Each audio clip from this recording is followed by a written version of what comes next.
పాకిస్తాన్ ఉగ్ర స్థావరాలపై దాడులకు సంబంధించి మనతో మాట్లాడేందుకు విశ్రాంత సైనికాధికారి కృష్ణారెడ్డి గారు ఫోన్ లైన్లో సిద్ధంగా ఉన్నారు. కృష్ణారెడ్డి గారు, సార్ నమస్తే. సార్ నమస్తే అమ్మా. నమస్తే కృష్ణారెడ్డి గారు. వాళ్ళెవ్వరూ ఊహించని విధంగా హ్యాపీ దివాళీ సార్. వాళ్ళెవ్వరూ ఊహించని విధంగా పర్టికులర్ గా ఒక టైంని ఎంచుకొని మరి చాలా ప్లాన్డ్ గా స్ట్రాటజికల్ గా మెరుపు దాడులు చేయడం జరిగింది. దీన్ని మనం ఏ విధంగా చూడొచ్చు? అమ్మా, మనం గత 10 రోజులుగా ఛానల్స్ లో మాట్లాడుకుంటున్నాం. మనం ఏ టార్గెట్ ని ఎప్పుడు ఎక్కడ ఎలా కొట్టాలి అనేది మనం ఆల్రెడీ నిర్ణయించామని కూడా మాట్లాడుకుంటున్నాం. అండ్ ఇండియా దగ్గర ఉండేటటువంటి ఈ రోజు సొఫిస్టికేటెడ్ వెపనరీ సిస్టమ్ కానివ్వండి, డ్రోన్ సిస్టమ్ కానివ్వండి, రడార్ సిస్టమ్ కానివ్వండి, అంటే టెర్రరిస్ట్ హైడౌట్స్ ఎక్కడున్నాయి, ఎక్కడెక్కడ వాళ్ళు హైడౌట్ లో ఉన్నారు, ఎక్కడికి మూవ్ చేశారు, ఎక్కడ దాచిపెట్టారు, ఇవన్నీ కూడా అంటే ఈ రోజు మనం హిట్ చేసినటువంటి టార్గెట్ ఏదైతే ఉందో ఆ టార్గెట్ ఫస్ట్ టార్గెట్ అన్నమాట. ఒక 8 టార్గెట్స్ మనము నిర్ణయించుకున్నామమ్మా.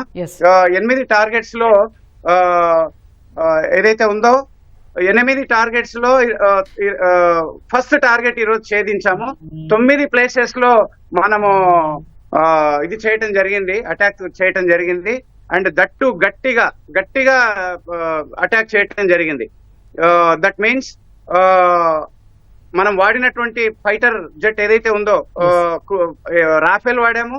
అండ్ మిజైల్ ఏదైతే ఉందో హ్యామర్ అనే మిజైల్, క్రూజ్ మిజైల్, అది ఎలాంటి టార్గెట్ నైనా ఛేదించగలిగినటువంటి ఇదన్నమాట. సో ఈ రోజు మార్నింగ్ అరౌండ్ 2 o'clock 2 AM లో పాకిస్తాన్ వాళ్ళు ఆర్టీ షెల్లింగ్ స్టార్ట్ చేశారమ్మా. సో ఆర్టీ షెల్లింగ్ అంటే మనం గత 10 రోజులుగా సీజ్ ఫైర్ వయలేట్ చేశారు. అక్రాస్ ద బార్డర్ మన పైన ఫైరింగ్ చేస్తూనే ఉన్నారు. అయినా మనం రిటాలియేషన్ చేస్తూ వచ్చాము. కానీ రాత్రి ఎప్పుడైతే ఆర్టీ షెల్లింగ్ ఎక్కువగా చేశారో మన వాళ్ళు ఆపరేషన్ ల్యాండ్ చేయడం జరిగింది. ఎవరి మన సింధూరాన్ని తీశారో, ఎవరు మన టెర్రరిస్ట్ యొక్క భర్తలని భార్యల ముందు చంపారో దానికి ప్రతీకారంగా ఈ రోజు ఈ ఆపరేషన్ లాంచ్ అయింది. సింధూర్ అంటే మీకు తెలుసు, మనం పెట్టుకునే తిలకము, బొట్టు అని. సో అలాగే ఈరోజు తిల్వారే అండ్ హజీపూర్ అనే ప్లేస్ లో ఇది అటాక్ జరిగింది, ఫస్ట్ అటాక్ ఇది. అంటే ఆ అటాక్ లో మనకి ఈ పాకిస్తాన్ కూడా ఇప్పుడు స్టేట్ ఆఫ్ ఎమర్జెన్సీని ప్రకటించడం జరిగింది. మన అటాక్ ని రిటాలియేట్ చేసే ప్రయత్నంలో వాళ్ళ ఒక ఫైటర్ కూడా ఇదైనట్టుగా మనకి ఇన్ఫర్మేషన్ ఉంది. తర్వాత ఇది చాలా ఈరోజు వాడినటువంటి క్రూజ్ మిసైల్ ఏదైతే ఉందో చాలా effective. And 3 camps, Hizbul Mujahideen, Lashkar-e Taiba, అట్లాగే జైషే మహమ్మద్, మూడు క్యాంపులని, అంటే 3 క్యాంప్స్, ఈ 8 ఏరియాస్ 9 ఏరియాస్ లో ఉన్నారు. వాళ్ళ క్యాంప్ అన్నింటిని కూడా డిస్ట్రాయ్ చేయడం జరిగింది. కానీ ప్రాణ నష్టం ఏంటి అనేది మనకి ఇంకా తెలియాల్సినటువంటి అవసరం ఉంది. కానీ నంబర్ ఆఫ్ టెర్రరిస్టులు మాత్రం చనిపోవటం అయితే జరిగింది. స్పెషల్లీ బర్నాలాలో అమ్మ, బర్నాలాలో 15 kilometers దూరంలో ఈ టెర్రరిస్ట్ క్యాంప్ ఉంటుంది. దాంట్లో 50 మంది టెర్రరిస్టులు ఉన్నట్టుగా ఇన్ఫర్మేషన్ తో అటాక్ చేయడం జరిగింది. జస్ట్ 15 kilometers లోనే ఉంటారు. 50 members ని పైన ఇది క్రూజ్ మిసైల్ పడటం జరిగింది. అక్కడ 12 మంది చనిపోయినట్టు ఆల్రెడీ ఇన్ఫర్మేషన్ ఉంది.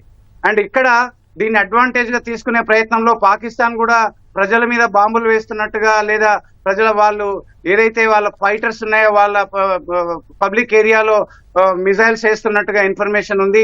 అది అంటే వాళ్ళు డ్యామేజ్ చేసి మన మీద పెట్టేటట్టుగా మనం స్పెసిఫిక్ గా ప్రీషియస్ గా టెర్రరిస్ట్ క్యాంపులను మాత్రమే అటాక్ చేశాం. ఇప్పుడు వారు ఏదైనా దుస్సాహసం చేసే ప్రయత్నం చేస్తారు, మనకి రిటాలియేషన్ చేసే ప్రయత్నం చేస్తారు. బాలాకోట్ లో ఏ విధంగా చేస్తారో ఆ విధంగా చేసే ప్రయత్నం చేస్తారు. ఇండియా డిఫెన్సివ్ గా ఉండాల్సినటువంటి అవసరం ఉంది.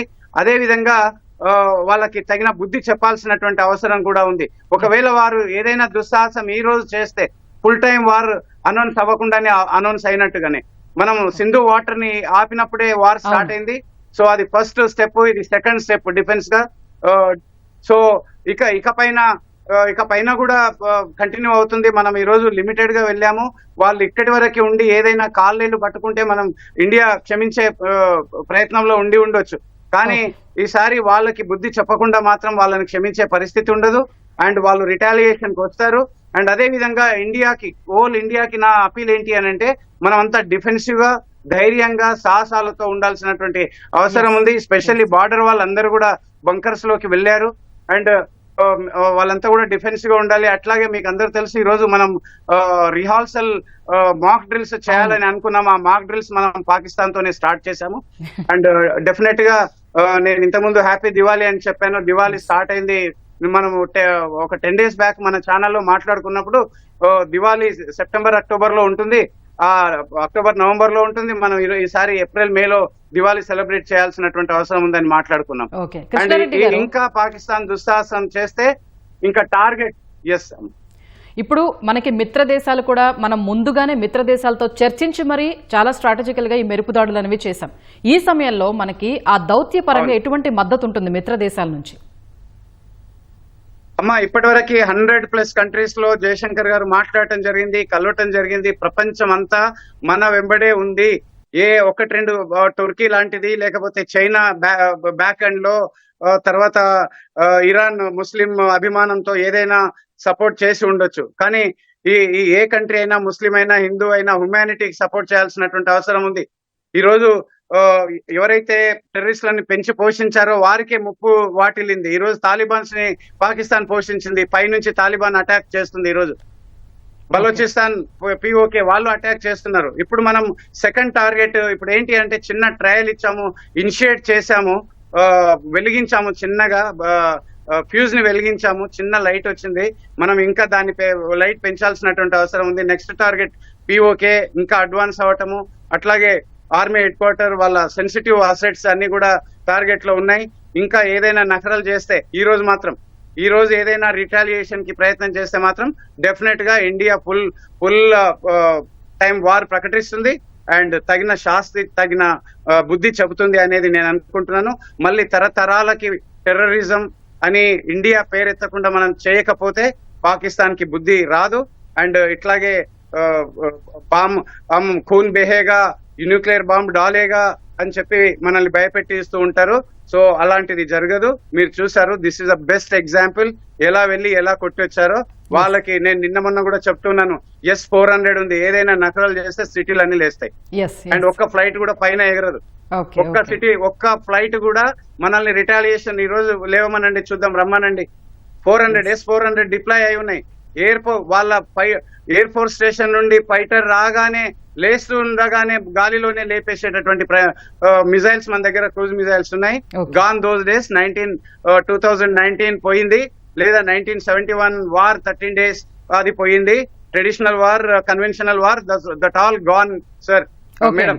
సో ఈ రోజు మనము డెఫినెట్ గా we are capable of answering in any way. And ఈ రోజు మన రడార్స్ ప్రోయాక్టివ్ గా ఉన్నాయి. పాకిస్తాన్ లో ఉండేటటువంటి చైనాకి సప్లై చేసినటువంటి ఆయుధాలకి ఎలాంటి కమ్యూనికేషన్ లింక్ గానీ కోఆర్డినేషన్ అసలే లేదు. సో వాళ్ళు ఎలాంటిది చేయలేరు అనేది మనకి క్లియర్ గా లాస్ట్ మనం 10 days నుంచి మాట్లాడుకుంటున్నాం. అదే ఈ రోజు జరుగుతుంది అనేది మీకు అందరికి చెప్తున్నాను. ధన్యవాదాలు కృష్ణారెడ్డి గారు.